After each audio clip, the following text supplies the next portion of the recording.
to Keeping You in the Family with Dr. Margaret Aranda on the Call 360 Network.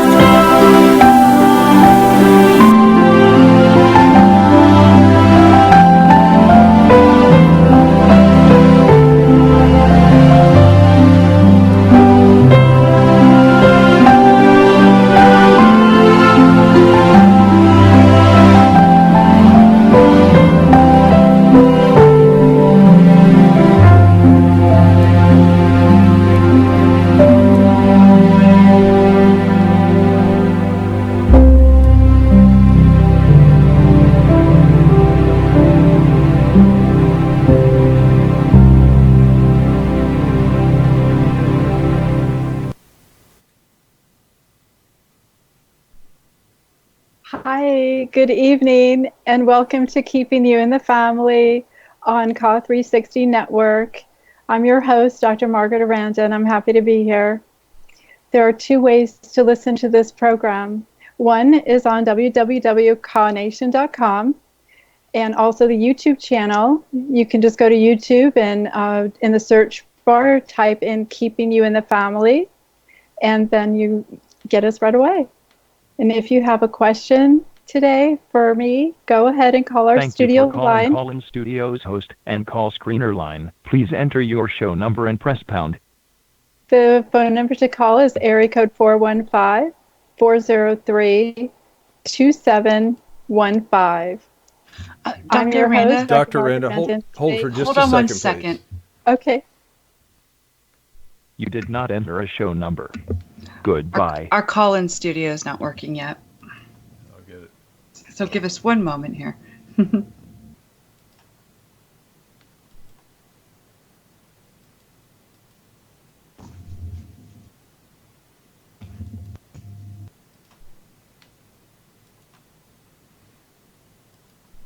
Everybody that's tuning in right now, just give us one moment. We're having some issues with the call-in studio, but Dr. Aranda will start here momentarily.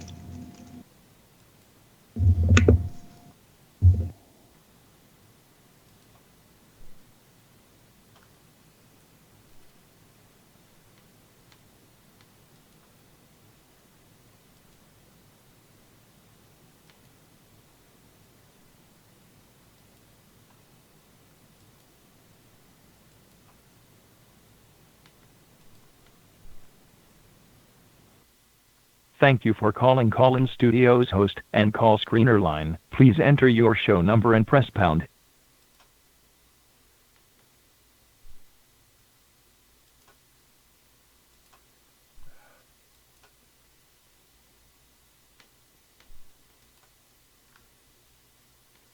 You did not enter a show number. Goodbye.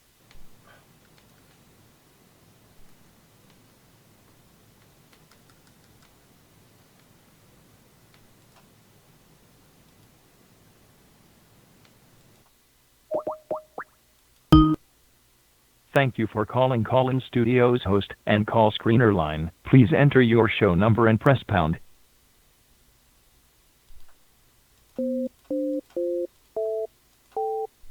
Enter your 6-digit PIN number.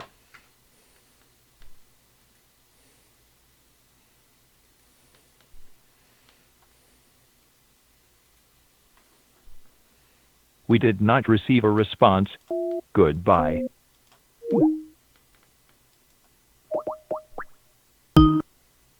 Thank you for calling Call-In Studios host and call screen.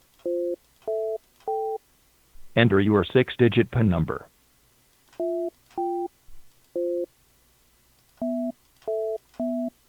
Welcome, host. You are now in the host room and can manage your callers from the Call-In Studio web interface. Show recording is on.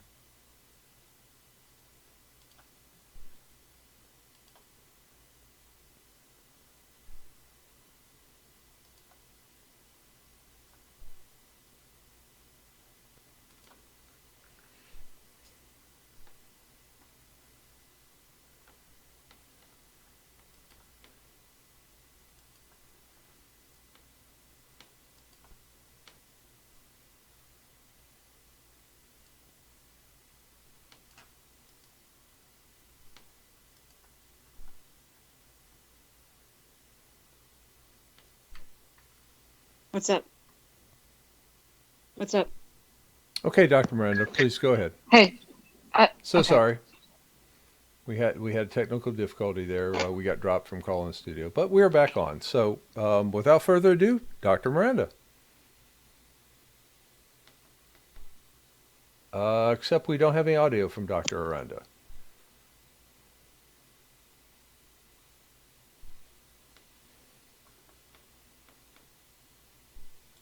I see her here on Skype. Oh, no, this call.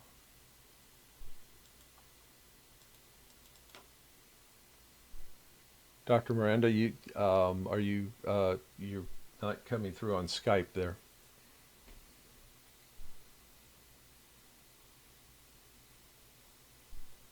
I cannot hear you at all.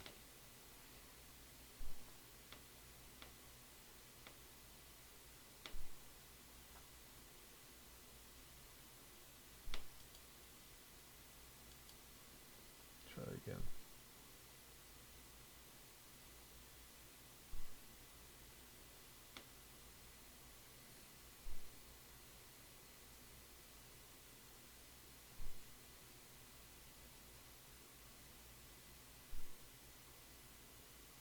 Another one from Skype. There you are. There you are. Oh, okay, beautiful, beautiful. you're Thank on. you. Oh, very Okay, good. now I just have to get it out of my way because I can't see the slides. Yep. Let me minimize it. There you go. There we go. Okay. You're on. So, sorry, everybody. Hi, this is Dr. Yeah, that's okay. Thank you so much for all your help. This is Dr. Margaret Aranda. Welcome to our show and good evening. So happy to have you with Keeping You in the Family on COD 360 Network for your daily dose of truth. Tonight's topic is going to be really interesting to you, but there's two ways to listen. One is on COD 360 Nation. Oh, sorry, www.codnation.com, and that's CAW and then nation.com. The other is to go to YouTube, and in the search bar, you can just type in Keeping You in the Family. If you have a question for me also, you can call the studio line at area code 415-403-2715. And today's topic is sex and sex hormones. So we're ready with the first slide on this one. So one of the big questions is, which one came first, sex or sex hormones? We're going to be talking about this and why both are very important. I just want to let you know that our series is going to have a sequence of talks. We already did diet and sleep. So today is sex and sex hormones, and I hope you keep joining us. Thank you so much. So which came first, sex or sex hormones? Well, if you want to have sex or you want to enjoy having sex, you really need a sex drive or a libido. You need to want it and enjoy it. Also, it's hard to have sex if you don't have sex hormones because that requires body homeostasis or equilibrium, and things like pain and sex hormones end up being a little bit complicated and complex. So bear with us tonight as we go through quite a bit of the science, because that helps us determine where the problem lies, if there is one, and also how to replace your hormones if that's what's needed. So moving right along. The next slide. And we're happy to take your calls too. Dr. Barry Kornasonic says, before you reach for an aspirin, try for an orgasm, because orgasm can block pain. And I think that's a very interesting perspective, but I also think there's some science to back that up. But before most people get there, if you have chronic pain, it really requires a sex drive. So it kind of goes around and around in circles. You can't have one without the other, and you can't have the other one with the first one. So they're very, very integrated. Okay. The relationship is quite complex, and it's been researched. So different pain syndromes have different sex differences, whether with respect to males versus females. Puberty is when pain starts being more rampant in people's lives, boys and girls both. And for both sexes, the probability of experiencing pain increases with increasing puberty. It doesn't have anything really to do with the age, but more to do with the pubertal development, especially the first period in a woman. So the menstruation cycle really changes pain severity quite a bit, especially if you have pain while you're menstruating. And it's also worthy to know that sex hormones are not just about sex. They're about anti-aging, about having a strong body, strong bones, strong muscles, and everything that makes you a whole person. There are sex hormone receptors both in the central nervous system, in the brain, the pituitary gland, also in the peripheral nervous system, the reproductive organs, and and several non-reproductive organs, and we'll go through that too. Next slide tells us a little bit more about estrogen. It's got some reproductive actions with ovulation. The uterus lining gets shed. Vaginal mucus is a real big one, especially after menopause, or if your sex hormones are all zero, pretty much, which happens with chronic pain. Non-reproductive functions of estrogen include not only libido, but also memory, which is a big one, mental health, brain fog, especially in postmenopausal women. And estrogen also contributes not only to your bone density, which is very important for aging, but also your muscle strength, which will help you prevent fractures if you fall. I spoke to one patient today who broke her ribs and her wrist from a fall, and it's not uncommon for a lot of our patients to fall and break something. So estrogen also helps with fat metabolism and cholesterol. It's anti-hardening of the arteries, and of course it affects breast development. And then when we talk about boys and girls in pain, this was some other research that shows that with the first period, if a woman has pain with menstruation, that becomes something that is like dysmenorrhea, pain with menses. That could be due to endometriosis or polycystic ovary syndrome. But also they found that other things having nothing to do with menstruation and ovulation are also affected by pain.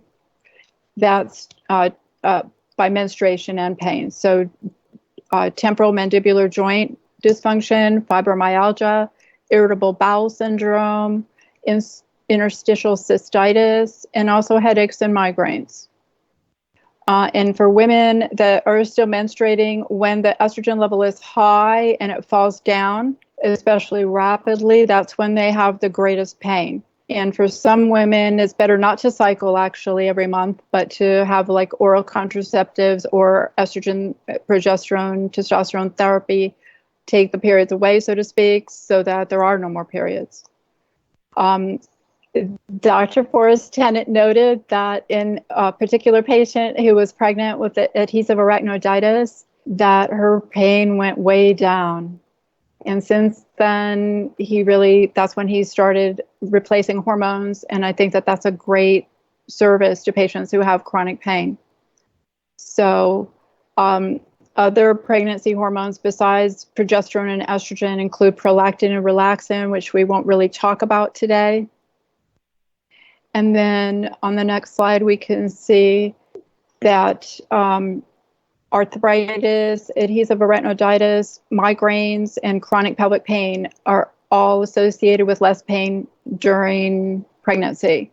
Now, of course, if the baby's situated the wrong way, like a little bit backwards with the back against your back, that could lead to your back pain. Also, something called symphysis pubis dysfunction. Usually because the ligaments might be more lax. Some women may actually have more problems with the hip as well. And then lupus is associated with more pain during pregnancy as well. So that's something to keep in mind. How do I know if somebody has a hormone deficiency? In our clinic, we go ahead and test the entire endocrine system. So that includes ACTH from the pituitary gland and cortisol levels. That's your stress hormone. And then we do pregnenolone, which is one of the early molecules in the cascade of sex hormones, DHEA as well, progesterone, estradiol, and then we do several testosterones, the free and the total, as well as for men, they get a PSA or a prostate-specific antigen. Upon entry to our clinic, we also go ahead and check your thyroid. The pituitary gland releasing TSH, or thyroid stimulating hormone, as well as T3 and T4, different forms of thyroid hormone, and TPO, which a lot of doctors don't test for. That's thyroid peroxidase, and that is elevated if you've developed antibodies against your own thyroid hormone. And then we check FSH and LH, that's a follicle stimulating hormone, and luteinizing hormone. Those both come from the pituitary gland as well. So we can check and see if your other hormones are low. Maybe the problem's not with your sex organs, but more with your brain, the pituitary gland in particular. So if things come back low, everything can be low, or just a few things can be low, but normally the hypothalamus in the brain talks to the pituitary gland, which hangs like an apple on a stalk in the middle of your brain. And damage to that area or a tumor in that area can really affect your hormones, and it can actually kill you. Particularly the posterior pituitary, I'll just let you know that when I was in my car accident, she spun us around in a circle 360 degrees, and the pituitary gland hit the ventricle of my brain, and she knocked out ADH, or antidiuretic hormone, and that resulted in my not being able to hold on to my water, total body water, and that's not compatible with life. So I had to go on replacement therapy for that. And you can see the organs affected by the pituitary gland include the thyroid gland, the thymus, the pancreas, the adrenal glands, that's your cortisol, as well as the ovaries and the uterine lining, and of course the testicles also for men. And the adrenal gland also synthesizes testosterone in both sexes. So in a man, the actions of testosterone have to do with erection and sperm production. That's why Viagra is so successful. It vasodilates. It's a nitric oxide vasodilator, so the penis basically gets more blood supply. Non-productive benefits of testosterone for men and women both include attention, focus, and concentration, your memory, spatial abilities, a deep voice, which is a permanent side effect in women if you go on testosterone therapy, so we have to be careful about that one. Also, the male pattern baldness. In the picture, they have it above the top of the forehead. That's actually more like a receding hairline. The male pattern baldness is a bald spot at the top back of the head. And women and men can both get facial hair. And a great benefit for men with chronic pain and for women in chronic pain is that it will increase your muscle mass and your bone density. And why is increasing bone density so important anyway? Because it's associated with earlier death and decrease in quality of life. For example, a man 65 and older, if he falls and breaks a hip, fully 1/3 of them will die within a year. And it's, similar for women in that if you're a little bit elderly, or if you've taken steroids for a long time and you have osteoporosis or osteopenia, then that increases your risk of falls too. So I've seen a lot of women come into the ER, go to the OR, be in the operating room, end up in the intensive care unit, and then go to nursing rehab and pass away. So fractures and falls take a big hit for both men and women who don't have strong bones or good muscle strength. And in our clinic, that's particularly important for patients who have EDS or Ehlers-Danlos syndrome because their muscle mass is small, their muscles are weak, and they have more total body fat proportionally to other people because of the collagen defect.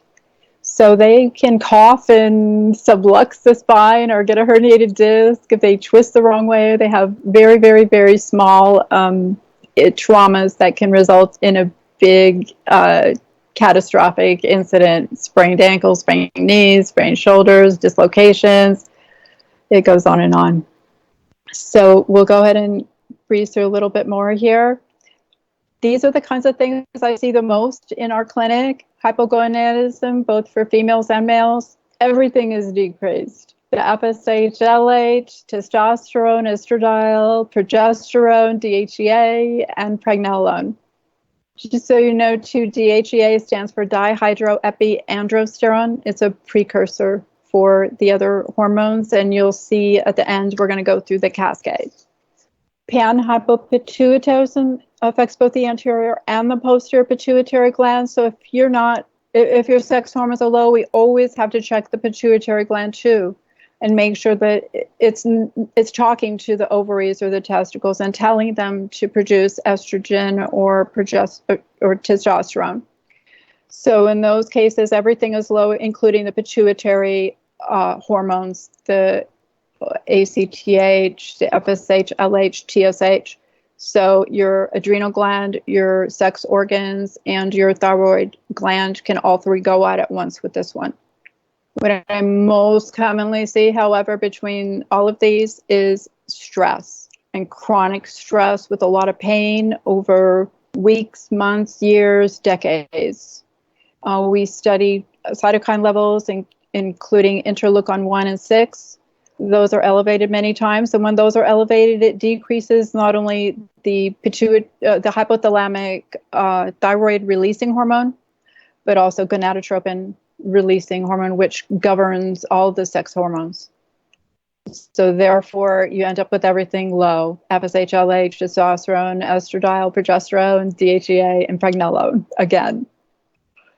And we'll see on the next slide here that it's a tricky diagnosis. Doctors need to really check for it on everybody because it's a slow and progressive dysfunction to have hypogonadism or stress-related hypogonadism. The symptoms are relatively mild and vague, like my memory isn't as good as it used to be. There are extremely nonspecific clinical symptoms. Like for men, it might be a little bit easier because they have erectile dysfunction, say, and then we know it must be a testosterone problem. That's at least high on the list. And I find that most people were undiagnosed for prolonged periods of time, days, weeks, months, decades, a long time. And then we can see on the next slide that this is, if you understand this, you'll understand where defects occur, and you'll also understand why I put you on what I put you on to replace your hormones. So cholesterol is the mother molecule of all. So some cholesterol is good for you. It's not bad for you. In the first stage, it converts to pregnenolone. And then from there, it can go to progesterone and some adrenal-related hormones, aldosterone, corticosteroid, and androstenedione. And those are anti-inflammatories. So if you have chronic pain, taking pregnenolone, which you can buy over the counter as a supplement, women usually take 60 milligrams, men usually take 120 milligrams. That can drive this reaction in that direction and at least help you have more lax joints. That's what progesterone will do, as well as have some steroid effect from the right side of that so that you may have less pain. The other thing that it can do is go all the way down this pathway to cortisol proper. And that's an anti-inflammatory too, so there's no way you can really lose by taking some pregnenolone. we can see in the next slide that the 17-hydroxypregnenolone will change to DHEA. And that, you'll see what that forms later on, but DHEA comes as a medical grade. Women usually can take 25 milligrams a day, and men can take 50 milligrams a day as well. And that could be doubled over time depending on how your labs come back. Because if I end up putting you on sex hormone replacement therapy, we're going to check your labs every 3 to 4 months, especially the men, because women want to make sure that your prostate doesn't get inflamed. And if you end up with prostate cancer, we want to be the first ones to know. So DHEA can convert straight to testosterone, which is a wonderful molecule if you have chronic pain. If you're a woman, part of that testosterone can switch to estradiol or an estrogen. And then that requires a certain enzyme that converts one to the other. And we'll see in the next slide that the enzyme is aromatase. And the next one still. And we can block the conversion of testosterone to estradiol with aromatase, an aromatase inhibitor. So anastrozole is commonly used. And we can see in the last slide here that all of these molecules look similar. They have all these ringed structures. So I actually do believe that they all have an anti-inflammatory effect because they simulate cortisol and corticosteroid. So I think there's more than one benefit that you can get from each of these medications. And people with pain are typically low on almost all of them. And so it's very, very important for your quality of life, for your marriage, for your family, if you're married, to go ahead and try to optimize your hormones and make sure that not only are they replaced and do you want to have sex, but that you have strong bones, strong muscles, a good memory, all those other things that go along with a good quality of life.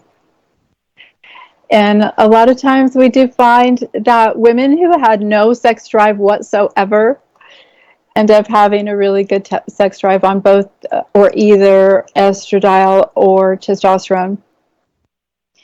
And a lot of times we get comments like this: the hormone replacement therapy saved my marriage. Upon my first appointment in January, my marriage was nearly broken by the various strains that come with having multiple rare diseases. I'm thrilled to say my husband and I are in a much better place, and I haven't used my walker since March. You know, sex hormones didn't do all of that, but hey, for her husband and her to be in a much better place, that's what we want. We want to keep you in the family. We want you to have a successful family, successful marriage. And see what Huntington Beach had to say here. Woot, woot. My hot flashes have disappeared. I have so much more energy and stamina and feel great. And then we have a question from the audience. They ask, can medicines change my libido? Well, the answer to that is a definite yes. We just need to make sure and see which ones you're low on first, if any, and then replace the ones that the hormones that you're low on. When we replace the hormones, you can see the pituitary gland hanging at the top there. There's an anterior or a front and a posterior or back, and each one does different things. So if your entire pituitary went out, you would have troubles with cortisol, thyroid, testosterone, ovulation, even breastfeeding if you're a woman. You would have trouble with thin bones, low muscle mass, and also your total body water can be severely decreased and lead to death. So these are all problems that are usually handled by an endocrinologist who does the entire endocrine system. But a lot of times if it's just the sex organs and there's not too much with ACTH or cortisol, I'll go ahead and treat the sex hormones myself. And I'm really thankful to Synergenics for that, because I'm a fellow in their program for age management medicine, and I'm really grateful that this is something that I know enough about to bring you as a physician. Because as an anesthesiologist and a critical care doctor who also is doing age management, I'm therefore enabled to help you when I see these kinds of problems. And I think I mentioned this when I did the diet talk, but when I very first was starting to get out of bed and a little bit better for my traumatic brain injury, diet was the very first thing I changed. And sex hormones Synergenics put me on absolutely changed my life. And I credit them with my survival, because I was literally